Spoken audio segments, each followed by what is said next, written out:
La mañana en que todo cambió, yo estaba convencida de estar haciendo lo correcto. Había pasado semanas preparando los documentos, reuniendo las escrituras, firmando poderes.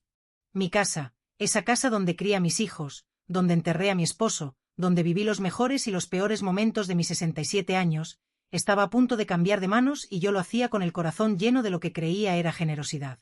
Salí del registro de la propiedad de Madrid con los papeles preliminares en la mano. Solo faltaba la firma final programada para la semana siguiente y la casa pasaría oficialmente a nombre de mi hijo Javier Ortega y su esposa Marta Torres. Era un regalo, les había dicho, una forma de asegurar su futuro mientras yo todavía estaba lúcida para tomar decisiones. Ellos habían protestado al principio, pero terminaron aceptando con una gratitud que entonces me pareció sincera. Pero antes de continuar, verifica si ya te has suscrito al canal, deja tu me gusta y cuéntame en los comentarios desde donde estás escuchando mi historia. Me gustaría mucho saber hasta dónde ha llegado. Fue al cruzar la puerta del edificio cuando la vi.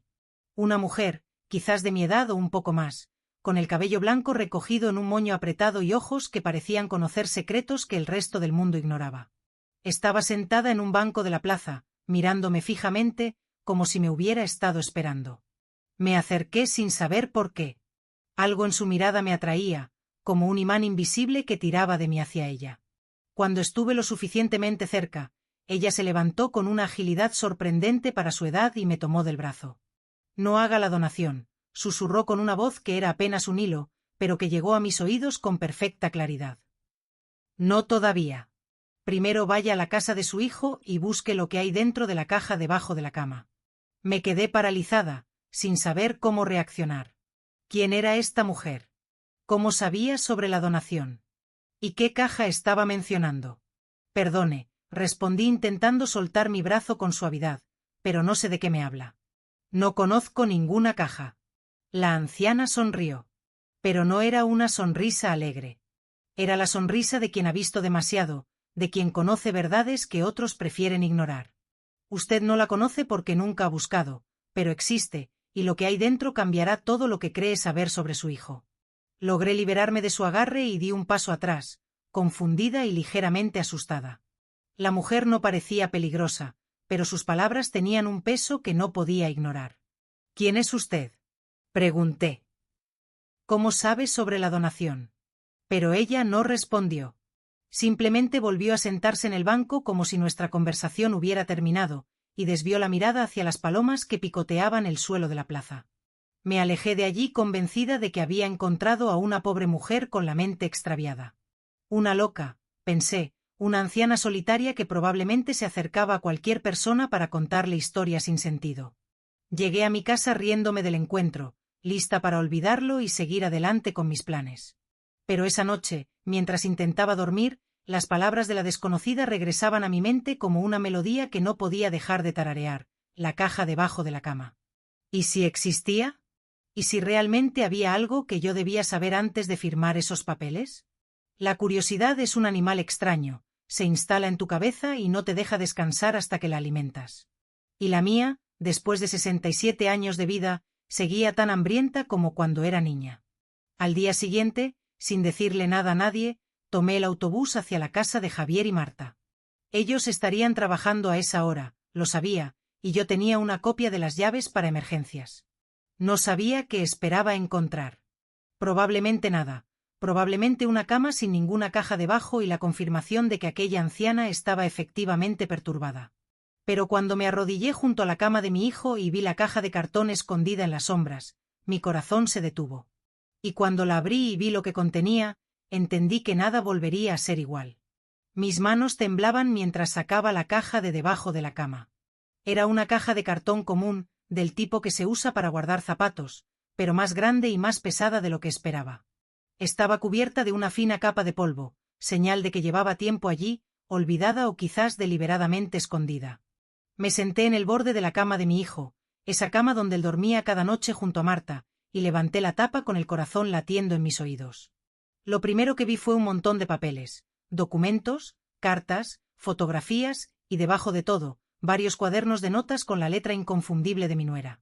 Tomé el primer cuaderno y comencé a leer. Era una especie de diario, aunque no de los que narran el día a día. Era más bien un registro de planes, de ideas, de proyectos futuros. Y mientras mis ojos recorrían aquellas páginas, sentí como el suelo se abría bajo mis pies. Cuando la casa esté a nuestro nombre, había escrito Marta hace varios meses, podremos finalmente venderla y mudarnos al centro de Madrid. El mercado inmobiliario está en su mejor momento y la propiedad de Lucía vale al menos 3 veces lo que ella cree. Con ese dinero podremos comprar el piso que siempre quisimos y todavía nos sobrará para invertir. Pasé las páginas con dedos temblorosos, buscando más, esperando encontrar algo que contradijera lo que estaba leyendo, alguna señal de que estaba malinterpretando las palabras de mi nuera, pero cada página confirmaba lo anterior. Javier está de acuerdo, continuaba otra entrada. Dice que su madre ya está mayor y que de todas formas no necesita una casa tan grande.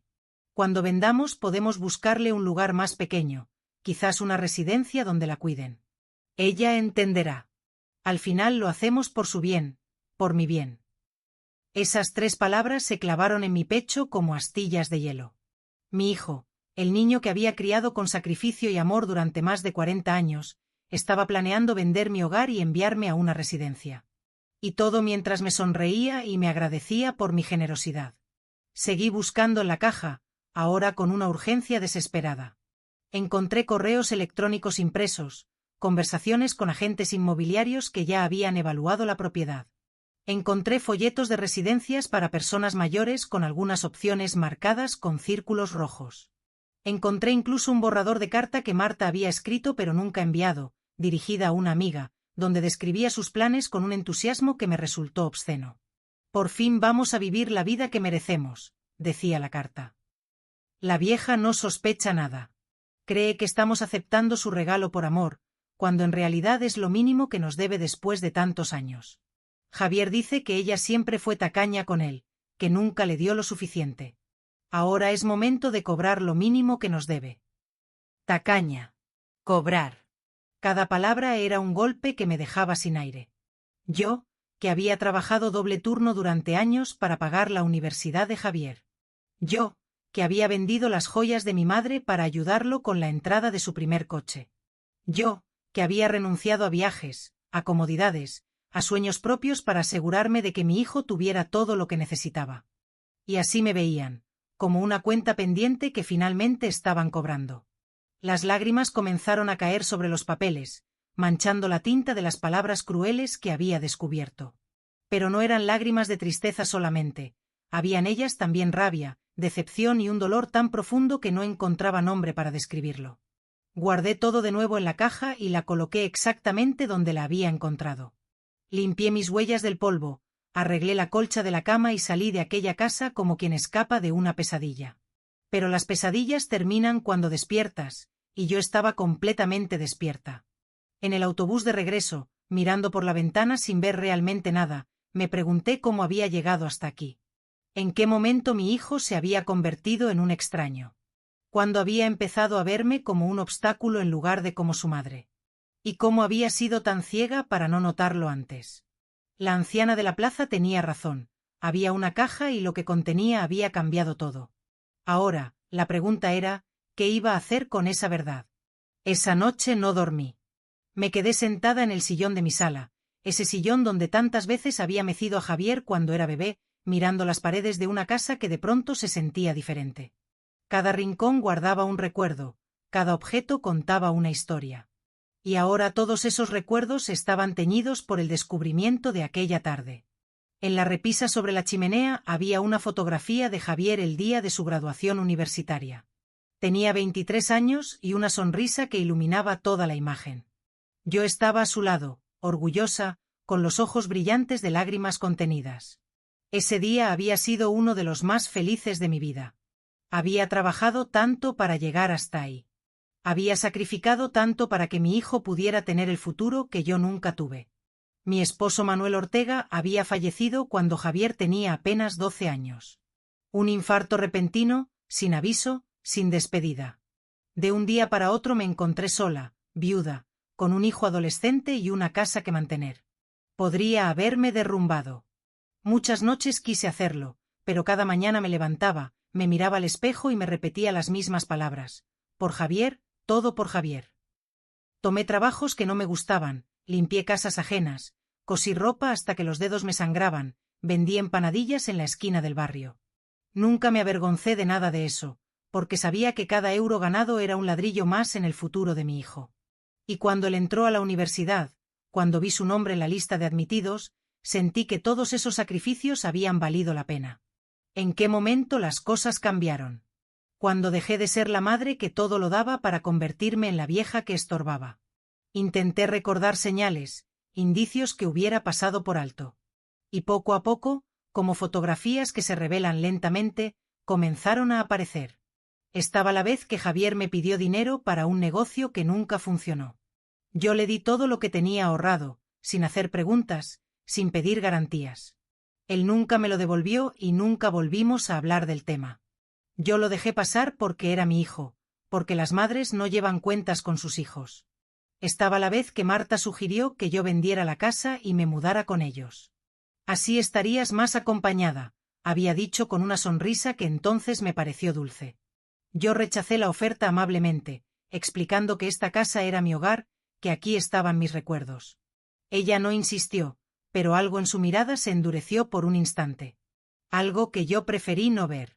Estaban las visitas que se fueron espaciando con el tiempo, los domingos en familia que se convirtieron en llamadas telefónicas, las llamadas que se convirtieron en mensajes de texto, los mensajes que se convirtieron en silencios cada vez más largos. Yo justificaba todo. Están ocupados, me decía. Tienen sus propias vidas. Es normal que los hijos se alejen, pero no era normal. No era distancia natural, era abandono calculado, preparación del terreno para lo que vendría después. La donación había sido idea de Marta. Ahora lo veía con claridad. Fue ella quien plantó la semilla, quien me habló de los beneficios fiscales, de la tranquilidad de dejar todo arreglado en vida, de evitar problemas legales futuros. Y yo, ingenua, crédula, desesperada por mantener un vínculo con mi hijo, había caído en la trampa. Me levanté del sillón y caminé hasta la ventana. Afuera, la noche estaba quieta. Las casas de los vecinos dormían en silencio, ajenas a mi dolor. Me pregunté cuántas historias similares se esconderían detrás de esas paredes. Cuántas madres habrían sido traicionadas por los hijos que criaron con amor. El amanecer me encontró todavía despierta, con los ojos secos de tanto llorar y el corazón pesado como una piedra, pero también con algo nuevo, algo que había nacido durante esas horas de vigilia, determinación. No iba a firmar la donación, eso estaba claro. Pero tampoco iba a confrontar a Javier directamente. No todavía. Primero necesitaba entender. Necesitaba saber si mi hijo era cómplice voluntario o víctima de la influencia de su esposa. Necesitaba descubrir si quedaba algo del niño que una vez me miró con ojos llenos de amor y me dijo: «Mamá, cuando sea grande voy a comprarte una casa con jardín para que puedas tener todas las flores que quieras». Ese niño no podía haber desaparecido por completo. En algún lugar, debajo de todas las capas de ambición y resentimiento, tenía que seguir existiendo, y yo iba a encontrarlo. Los días siguientes fueron los más difíciles que recuerdo. Cada vez que Javier me llamaba, cada vez que escuchaba su voz preguntándome cómo estaba, tenía que hacer un esfuerzo sobrehumano para no derrumbarme, para no gritarle que sabía todo, que había leído los planes de Marta, que mi corazón estaba roto en 1000 pedazos. Pero me contuve porque necesitaba más respuestas antes de tomar cualquier decisión. Fue mi hija Sofía Ortega quien me dio la primera pista. Sofía vive en Valencia con su marido Antonio Martínez, pero hablamos por teléfono cada semana desde hace décadas. Ella conoce a Javier desde que nació, se criaron juntos, lo quiere como a un hermano, pero también tiene esa capacidad que tienen algunas personas de ver las cosas con claridad, sin el velo del amor maternal que a veces nos ciega. «Mamá», me dijo Sofía durante una de nuestras conversaciones, «¿puedo preguntarte algo sin que te enfades?» «Claro, hija. Sabes que puedes preguntarme lo que sea. ¿De verdad crees que la donación es buena idea? Porque yo llevo semanas queriendo decirte algo, pero no sabía cómo». Mi corazón se aceleró. «¿Qué cosa, hija?» Hubo un silencio al otro lado de la línea. Luego Sofía suspiró profundamente antes de continuar. «Hace unos meses, cuando estuve de visita en Madrid por trabajo, me encontré con Marta en el centro comercial. Ella no me vio, pero yo la escuché hablando por teléfono. Estaba muy emocionada, contándole a alguien sobre unos planes de mudarse al centro, de comprar un piso de lujo. Y mencionó tu casa, mamá. Dijo algo como: cuando tengamos la propiedad de Lucía, todo cambiará. Las palabras de Sofía confirmaban lo que yo ya sabía, pero escucharlas de otra fuente les daba un peso diferente. No era solo mi interpretación de unos papeles encontrados en una caja, era real. Estaba sucediendo. ¿Por qué no me lo dijiste antes? Pregunté sin poder ocultar el dolor en mi voz. Porque no estaba segura de lo que había escuchado, mamá. Porque pensé que quizás estaba malinterpretando las cosas y porque tenía miedo de hacerte daño sin razón. Sofía hizo una pausa. Pero ahora que mencionas la donación, no puedo quedarme callada. Ten cuidado, mamá. Antonio también está preocupado. Algo no está bien. Después de colgar, me quedé pensando en todo lo que había descubierto. Los planes escritos en el cuaderno de Marta, la conversación que Sofía había escuchado, los años de distanciamiento gradual, todo encajaba como piezas de un rompecabezas que yo me había negado a armar. Pero había algo que todavía no entendía. El papel de Javier en todo esto. ¿Era él quien había orquestado el plan usando a Marta como ejecutora o era ella quien lo había manipulado alimentando resentimientos que quizás ya existían? Necesitaba saberlo. Necesitaba mirar a mi hijo a los ojos y buscar en ellos la verdad. La oportunidad llegó el domingo siguiente. Javier vino solo a visitarme, algo que no sucedía desde hacía meses. Marta tenía un compromiso de trabajo, me explicó, y él había decidido aprovechar para pasar tiempo conmigo a solas. Lo recibí con café y galletas, como siempre. Nos sentamos en la sala en los mismos lugares donde habíamos compartido tantas conversaciones a lo largo de los años. Y mientras él me hablaba de su trabajo, de sus proyectos, de cosas sin importancia, yo lo observaba buscando señales del niño que había perdido. Mamá, dijo de pronto interrumpiendo sus propias palabras. ¿Estás bien? Te noto diferente. ¿Diferente cómo? No sé, distante. Como si estuvieras pensando en otra cosa. Era el momento. Podía confrontarlo ahora mismo, preguntarle directamente sobre los planes, sobre la caja, sobre todo lo que había descubierto. Pero algo me detuvo. Una vocecita interior que me decía que todavía no era el momento, que necesitaba más información antes de dar ese paso. Solo estoy cansada, mentí. Ya sabes cómo es la edad. A veces el cuerpo no responde como uno quisiera. Javier asintió, aparentemente satisfecho con la explicación, pero vi algo en sus ojos, un destello fugaz que no supe interpretar. ¿Era culpa? ¿Preocupación genuina? ¿O simplemente el reflejo de mis propios miedos? Antes de irse me abrazó. Un abrazo largo, más largo de lo habitual. Y mientras lo sostenía entre mis brazos, recordé todos los abrazos que habíamos compartido a lo largo de su vida. Los abrazos de consuelo cuando era niño y tenía pesadillas, los abrazos de celebración cuando lograba algo importante, los abrazos de despedida cada vez que se iba de casa. ¿Sería este uno de los últimos? ¿O todavía había esperanza de recuperar al hijo que creía perdido? Te quiero, mamá, murmuró antes de soltarme. Y por un instante, solo por un instante, quise creerle. Pasaron 2 semanas desde aquella visita de Javier. 2 semanas en las que fingí normalidad mientras por dentro me consumía la incertidumbre. La firma de la donación seguía programada, aunque yo había inventado excusas para postergarla. Problemas con los documentos, les dije, trámites que se complicaron. Javier y Marta aceptaron las explicaciones sin sospechar nada, aunque noté cierta impaciencia en la voz de mi nuera cada vez que hablábamos del tema. Durante esas semanas me dediqué a observar, a escuchar, a juntar piezas de un rompecabezas que todavía no lograba completar. Y fue en ese proceso cuando descubrí algo que cambió todo lo que creía saber. Sucedió un martes por la tarde.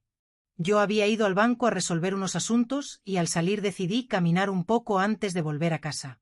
Mis pasos me llevaron, casi sin darme cuenta, hacia el parque donde solía llevar a Javier cuando era pequeño, ese parque con columpios viejos y un tobogán que él adoraba, donde habíamos pasado tantas tardes felices antes de que la vida se complicara. Me senté en un banco, dejando que los recuerdos me envolvieran como una manta vieja. Recordé la risa de Javier bajando por el tobogán, sus gritos de alegría cuando lo empujaba en el columpio, sus preguntas interminables sobre el mundo que lo rodeaba. ¿A dónde se había ido ese niño? ¿En qué momento se había convertido en el hombre que planeaba vender mi casa y enviarme a una residencia? Fue entonces cuando la vi. La anciana de la plaza, la misma que me había advertido sobre la caja. Estaba sentada en un banco al otro lado del parque.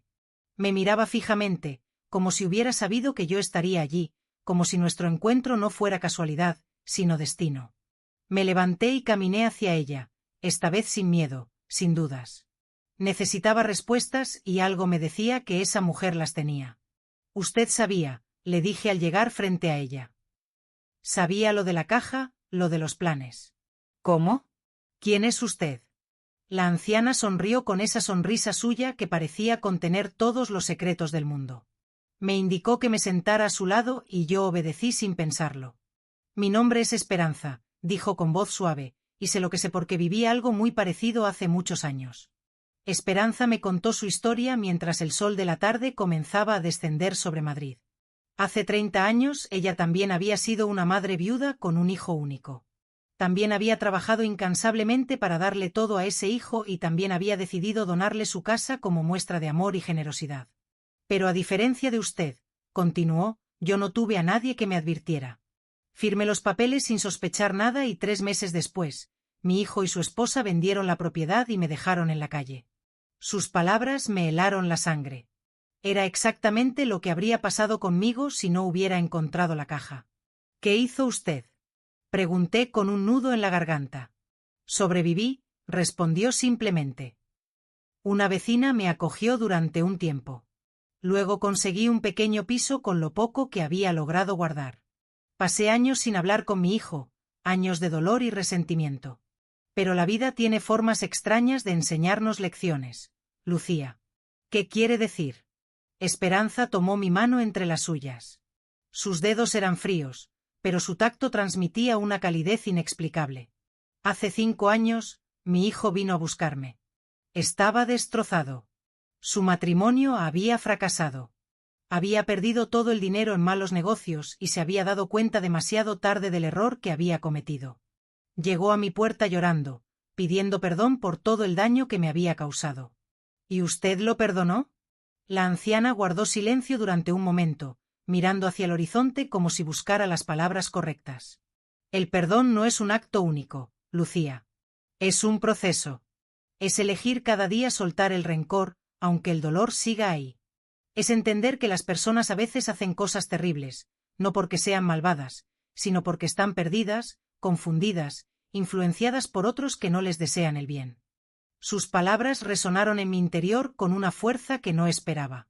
Pensé en Javier, en el niño que había sido, en el hombre en que se había convertido. Pensé en Marta y en su influencia sobre mi hijo. Pensé en todos los años de distanciamiento y en las oportunidades perdidas de hablar, de confrontar, de intentar entender. ¿Cómo supo usted sobre mí? Pregunté finalmente. ¿Cómo sabía lo de la caja? Esperanza sonrió misteriosamente. Vivo en su barrio desde hace 2 años. La he visto caminar por las calles, ir al mercado, sentarse sola en la plaza, y he visto también a su nuera visitando agencias inmobiliarias, hablando con abogados, haciendo preguntas sobre propiedades. Reconocí las señales porque yo las viví en carne propia, pero lo de la caja, eso fue intuición o quizás algo más. Se encogió de hombros. Cuando se ha vivido lo que yo viví, se desarrolla un sentido especial para detectar el peligro. Vi en sus ojos la misma inocencia que yo tenía antes de perderlo todo y no podía quedarme callada. Nos quedamos en silencio durante largo rato, 2 mujeres unidas por historias paralelas de amor maternal y traición filial. Finalmente, Esperanza se levantó y me miró con una expresión que mezclaba compasión con sabiduría. No le digo esto para que odie a su hijo, Lucía. Se lo digo para que tome decisiones con los ojos abiertos, para que proteja lo que es suyo, sin cerrar completamente la puerta a la reconciliación. Porque a veces los hijos necesitan caer para aprender a levantarse y a veces las madres necesitamos soltar para que ellos puedan encontrar su camino de regreso. Se alejó caminando lentamente, dejándome sola con sus palabras y con el peso de una decisión que ya no podía seguir postergando. Esa noche, por primera vez en semanas, dormí en paz, no porque tuviera las respuestas, sino porque finalmente sabía qué preguntas hacer. Al día siguiente de mi encuentro con Esperanza, desperté con una claridad mental que no había experimentado en mucho tiempo. Ya no era la mujer confundida que había encontrado aquella caja semanas atrás. Tampoco era la madre destrozada que había llorado durante noches enteras, preguntándose dónde había fallado. Era algo nuevo, algo más fuerte. Era una mujer que finalmente estaba lista para enfrentar la verdad. Fuera cual fuera. Llamé a Javier y le pedí que viniera a verme. Solo él, sin Marta. Le dije que necesitaba hablar sobre la donación, que había algunas cosas que quería discutir antes de la firma final. Él aceptó sin hacer preguntas, aunque noté un temblor casi imperceptible en su voz. ¿Sería nerviosismo? ¿Culpa? ¿O simplemente mi imaginación buscando señales donde no las había? Mientras esperaba su llegada, preparé la casa como si fuera a recibir a un extraño. Limpié cada superficie, ordené cada objeto, coloqué flores frescas en el jarrón del recibidor. No sé por qué lo hice. Quizás era una forma de mantenerme ocupada, de evitar que los nervios me consumieran. O quizás era un intento inconsciente de mostrarle a mi hijo todo lo que estaba en juego, todo lo que él planeaba arrebatarme. Javier llegó puntual, como siempre. Desde pequeño había sido así, meticuloso con los horarios, responsable con sus compromisos. Esa era una de las cosas que más me enorgullecían de él. ¿Cómo podía ese mismo niño responsable haberse convertido en alguien capaz de planear algo tan cruel? Hola, mamá, me saludó con un beso en la mejilla. ¿Está todo bien? Me preocupó tu llamada. Siéntate, hijo. Tenemos mucho de qué hablar. Nos acomodamos en la sala, él en el sillón individual que había sido de su padre Manuel, yo en el sofá grande donde solía sentarme a coser mientras lo veía hacer sus tareas escolares. Entre nosotros había una mesa de centro con las tazas de café que había preparado, pero ninguno de los dos las tocó. Antes de seguir adelante con la donación, comencé eligiendo cuidadosamente mis palabras. Necesito hacerte algunas preguntas y necesito que me respondas con la verdad, Javier. No con lo que crees que quiero escuchar, sino con la verdad. Vi cómo su postura se tensaba ligeramente, cómo sus manos se cerraban sobre sus rodillas, pero mantuvo la mirada fija en mí sin desviarla. Claro, mamá. Pregunta lo que quieras. ¿Por qué quieres esta casa? La pregunta lo tomó por sorpresa. Esperaba quizás algo más concreto, más directo, no una pregunta tan simple y al mismo tiempo tan compleja. ¿Por qué? Porque es tu regalo, respondió después de una pausa. Porque quieres asegurar nuestro futuro. Porque es lo que tú decidiste. Eso es lo que yo ofrecí. Te pregunté por qué tú la quieres. Javier se removió incómodo en el sillón. Sus ojos buscaron algo en la habitación, cualquier cosa que no fuera mi mirada inquisitiva. Finalmente suspiró profundamente. Es una buena propiedad, mamá. Está en una zona de Madrid que se ha revalorizado mucho. Tiene potencial. ¿Potencial para qué? El silencio que siguió fue más elocuente que cualquier respuesta. Vi cómo luchaba consigo mismo, cómo las palabras se formaban en sus labios, pero no lograban salir. Y en ese momento supe con absoluta certeza que todo lo que había leído en aquella caja era verdad. Javier, dije con voz firme, pero sin rabia. Sé lo de los planes. Sé lo de vender la casa, lo de mudarme a una residencia, lo del piso en el centro. Lo sé todo. Su rostro palideció. Por un instante, pareció que iba a negarlo todo, a inventar alguna excusa elaborada, pero algo en mi expresión debió convencerlo de que las mentiras ya no tenían cabida entre nosotros. ¿Cómo? Fue todo lo que logró articular. Eso no importa.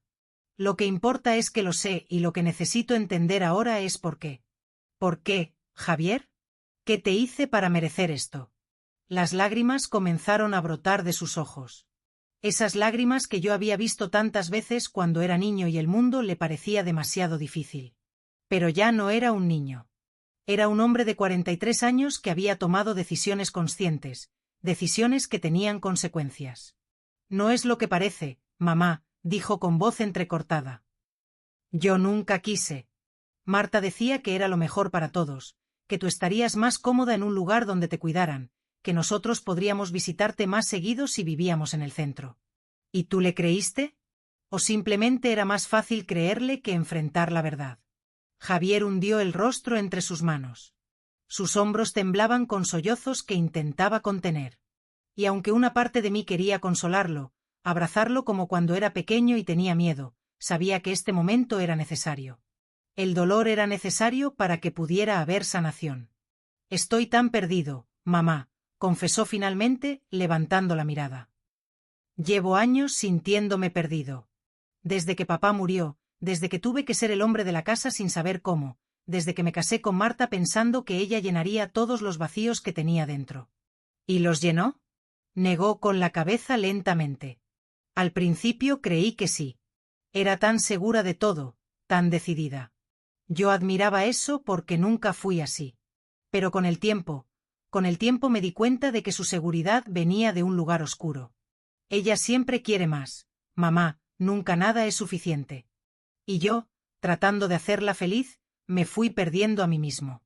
Sus palabras me dolieron de una forma diferente. Ya no era el dolor de la traición, sino el dolor de ver a mi hijo admitir que estaba atrapado en una vida que no lo hacía feliz. El dolor de una madre que comprende que no puede salvar a su hijo de sus propias decisiones. ¿La amas? Pregunté, aunque no estaba segura de querer saber la respuesta. Javier guardó silencio durante un largo momento. Cuando finalmente habló, su voz era apenas un susurro. No lo sé. Hubo un tiempo en que creí que sí, pero ahora no sé qué es lo que siento. Solo sé que estoy cansado, mamá. Cansado de fingir que todo está bien cuando nada lo está. Cansado de seguir planes que no son míos. Cansado de ser alguien que no reconozco cuando me miro al espejo. Me levanté del sofá y caminé hacia él. Me arrodillé frente a su sillón. Tomé sus manos entre las mías y lo miré directamente a los ojos. Esos ojos que conocía desde que eran los ojos de un bebé recién nacido, que había visto brillar de alegría y oscurecerse de tristeza, que ahora me miraban con una mezcla de vergüenza y esperanza. Escúchame bien, Javier. Lo que planeabas hacer me dolió más de lo que puedo expresar con palabras. Me hizo cuestionar todo lo que creía saber sobre ti, sobre nuestra relación, sobre los años que pasé sacrificándome para darte un futuro. Pero también soy tu madre y las madres no dejamos de amar a nuestros hijos porque cometan errores, aunque sean errores enormes. No merezco tu perdón, murmuró él. Probablemente no, admití. Pero el perdón no se trata de merecer, se trata de elegir soltar el peso que nos impide avanzar. Y yo estoy demasiado vieja y demasiado cansada para cargar con el peso del rencor por el tiempo que me quede de vida. Nos abrazamos durante largo rato, llorando juntos como no habíamos llorado desde el funeral de Manuel. Eran lágrimas de dolor, pero también de liberación. Lágrimas que lavaban años de silencios y malentendidos, de expectativas no cumplidas y palabras no dichas. Cuando finalmente nos separamos, vi en los ojos de mi hijo algo que había temido perdido para siempre. Al niño que una vez fue, al niño que me amaba sin condiciones, sin cálculos, sin segundas intenciones. Estaba todavía ahí, enterrado bajo capas de decisiones equivocadas e influencias tóxicas, pero vivo. ¿Qué vamos a hacer ahora? Preguntó como solía preguntarme cuando era pequeño y el mundo le parecía demasiado complicado. Ahora, respondí secándome las lágrimas, vamos a empezar de nuevo. Pero esta vez con la verdad sobre la mesa. Sin secretos, sin planes ocultos, sin mentiras. Y lo primero que tienes que hacer es decidir qué clase de vida quieres vivir realmente. No la vida que Marta quiere, no la vida que crees que yo quiero. Tu vida, Javier. La que te haga sentir en paz cuando te mires al espejo. Era solo el comienzo de un camino largo y difícil. Pero por primera vez en mucho tiempo sentí que ese camino tenía una dirección. Las semanas que siguieron a mi conversación con Javier fueron como atravesar una tormenta. No de esas tormentas que destruyen todo a su paso, sino de las que limpian el aire, que arrastra la suciedad acumulada y dejan el cielo más claro de lo que estaba antes. Fueron semanas difíciles, llenas de conversaciones incómodas y decisiones dolorosas, pero necesarias. Javier habló con Marta esa misma noche. No sé exactamente qué palabras intercambiaron, pero al día siguiente mi hijo me llamó para contarme que había decidido separarse. No fue una decisión impulsiva, me explicó. Era algo que llevaba años considerando, pero que nunca había tenido el valor de ejecutar. Mi descubrimiento de la caja había sido el catalizador que necesitaba para finalmente enfrentar una realidad que había estado evadiendo. No la odio, mamá, me dijo durante una de nuestras muchas conversaciones en esos días. Marta no es una mala persona, solo es alguien que quiere cosas diferentes de las que yo quiero. Y durante años yo traté de querer lo que ella quería, pensando que así funcionaba el amor, pero me equivoqué. Escucharlo hablar así me llenaba de una mezcla extraña de emociones. Por un lado, Sentía alivio de que mi hijo estuviera finalmente tomando las riendas de su propia vida. Por otro, me dolía verlo sufrir, verlo atravesar el duelo de un matrimonio que no había funcionado, de sueños que se desmoronaban. Las madres nunca dejamos de querer proteger a nuestros hijos del dolor, aunque sepamos que el dolor es a veces el único camino hacia el crecimiento. Marta se mudó del piso que compartían y regresó a la ciudad donde vivía su familia. No hubo escenas dramáticas ni confrontaciones violentas, solo una despedida fría cargada de palabras no dichas y reproches silenciosos. Javier me contó que ella lo acusó de ser débil, de no tener ambición, de haber desperdiciado los mejores años de su vida con alguien que nunca estaría a su altura. Y aunque esas palabras lo hirieron, también lo liberaron. Tiene razón en algo, admitió Javier. Yo no tengo sus ambiciones. No quiero un piso de lujo en el barrio de Salamanca ni una vida de apariencias. Quiero algo más simple, mamá. Quiero paz. Quiero poder mirarme al espejo sin sentir vergüenza. Quiero recuperar al hijo que fui antes de perderme. Esas palabras me recordaron al niño que una vez me dijo que quería comprarme una casa con jardín. Ese niño seguía ahí después de todo. Solo había estado dormido esperando el momento de despertar. Durante esas semanas, Javier y yo reconstruimos nuestra relación ladrillo a ladrillo. Comenzamos con las cosas pequeñas, desayunos juntos los domingos, paseos por el parque donde solía llevarlo de niño, tardes de conversación en mi sala tomando el café que él mismo preparaba. Fueron momentos sencillos, sin grandes declaraciones ni promesas grandilocuentes. Solo una madre y un hijo reaprendiendo a estar juntos. También hablamos de los años de distanciamiento, de los malentendidos que se habían acumulado como capas de polvo sobre los muebles, de las veces que él había sentido que yo lo criticaba cuando en realidad solo intentaba aconsejarlo. De las veces que yo había sentido su alejamiento como un rechazo, cuando en realidad él solo estaba tratando de encontrar su propio camino. Debía haber hablado contigo, confesó una tarde. Debía haberte dicho lo que sentía en lugar de guardármelo todo, pero tenía miedo de decepcionarte, mamá. Siempre tuve miedo de no ser suficiente para ti. Sus palabras me partieron el corazón. ¿Cómo era posible que mi hijo hubiera crecido sintiendo que no era suficiente? ¿Qué había hecho yo para transmitirle ese mensaje? Repasé mentalmente los años de su infancia, buscando momentos donde mis palabras o acciones pudieran haberlo herido sin darme cuenta. Javier, le dije tomando sus manos. Tú siempre fuiste más que suficiente. Fuiste mi razón para levantarme cada mañana después de que tu padre murió. Fuiste mi orgullo, mi alegría, mi esperanza. Si alguna vez te hice sentir lo contrario, te pido perdón. No fue mi intención. Lo sé, mamá. Ahora lo sé. Pero de niño, cada vez que trabajabas hasta tarde, cada vez que te veía cansada y preocupada, pensaba que era mi culpa, que si yo no existiera, tu vida sería más fácil. Lloré al escucharlo. Lloré por el niño que había cargado con una culpa que nunca le perteneció. Lloré por todos los años en que esa herida invisible había estado creciendo sin que yo lo supiera y lloré de gratitud por tener finalmente la oportunidad de sanarla. Escúchame bien, le dije mirándolo fijamente a los ojos. Tú fuiste lo mejor que me pasó en la vida.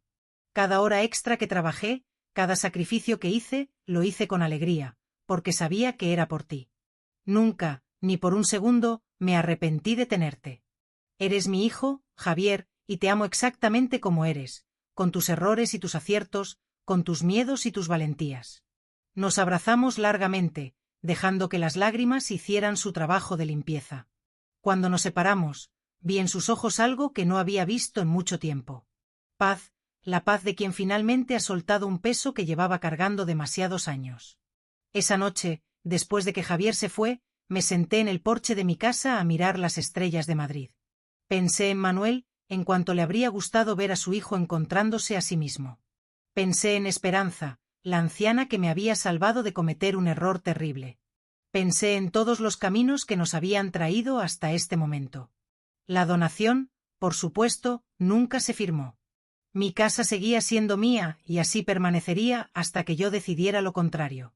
Pero algo había cambiado.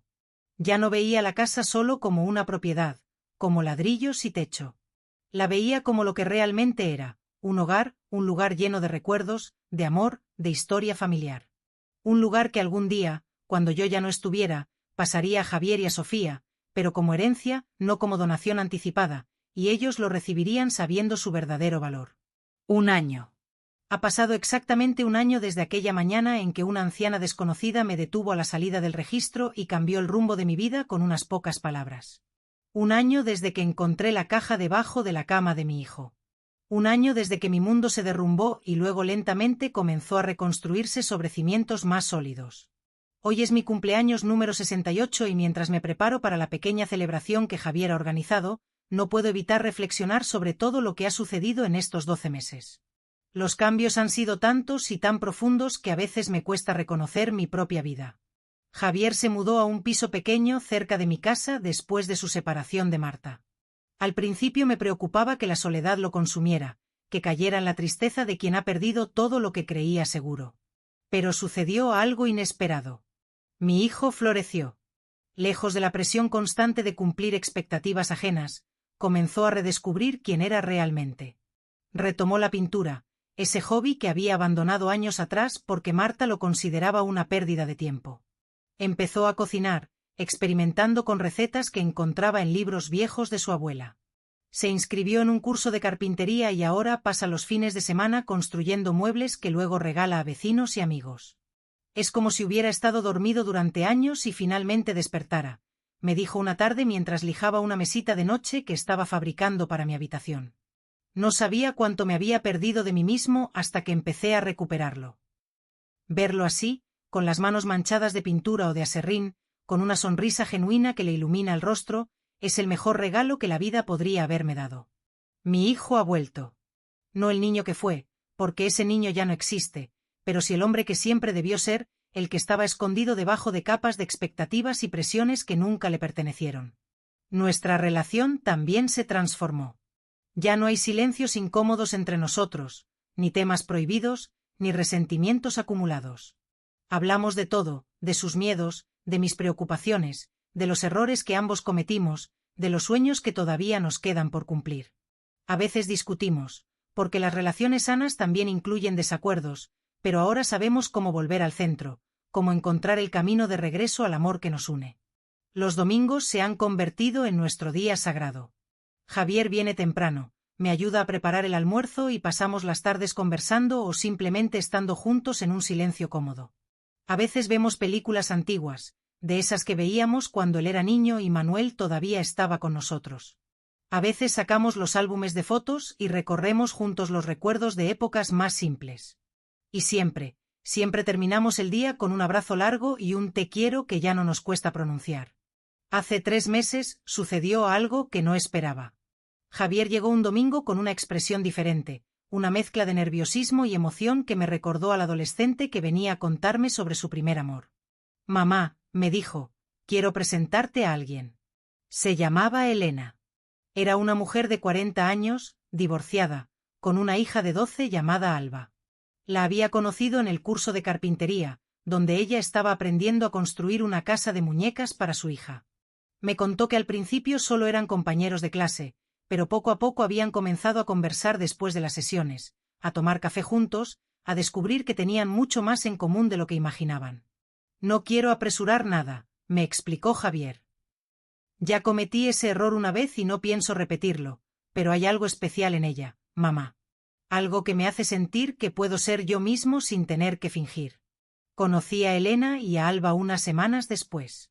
Vinieron a almorzar un domingo y desde el momento en que cruzaron la puerta de mi casa, supe que algo bueno estaban haciendo. Elena era cálida, genuina, con una risa contagiosa y una forma de mirar a mi hijo que me recordaba como yo miraba a Manuel cuando éramos jóvenes. Y Alba, esa niña de ojos curiosos y preguntas interminables, me robó el corazón en cuestión de minutos. ¿Usted es la mamá de Javier? Me preguntó mientras me ayudaba a poner la mesa. Sí, mi amor, soy su mamá. Él habla mucho de usted, continuó la niña con esa honestidad brutal que solo tienen los niños. Dice que usted es la mujer más fuerte que conoce y que le enseñó todo lo importante. Tuve que contener las lágrimas al escucharla. Mi hijo hablaba de mí así. Después de todo lo que habíamos atravesado, después del dolor y los malentendidos, Javier les contaba a otros que yo era fuerte, que le había enseñado lo importante. Esas palabras valían más que cualquier herencia material que pudiera dejarle. Hoy, mientras termino de arreglarme para mi cumpleaños, pienso en Esperanza, la anciana misteriosa que apareció en mi vida exactamente cuando más la necesitaba. La busqué durante meses después de nuestro último encuentro en el parque. Quería agradecerle, invitarla a tomar café, conocer más sobre su historia, pero nunca la encontré. Pregunté a los vecinos, recorrí las plazas del barrio, incluso puse un anuncio en el periódico local. Nadie parecía conocerla, nadie la había visto jamás. A veces me pregunto si realmente existió o si fue algún tipo de aparición. Un ángel disfrazado de anciana que vino a salvarme de mí misma. Suena absurdo, lo sé, pero hay cosas en la vida que no tienen explicación lógica. Misterios que es mejor aceptar que intentar resolver. Lo que sé con certeza es que, sea quien fuera Esperanza, le debo más de lo que podría pagarle en 1000 vidas. El timbre suena y escucho la voz de Javier en la entrada, acompañada de risas que reconozco como las de Elena, Alba, y también de mi hija Sofía y su marido Antonio, que han venido desde Valencia para la ocasión. Me miro una última vez en el espejo, acomodo un mechón de cabello rebelde y sonrío a mi reflejo.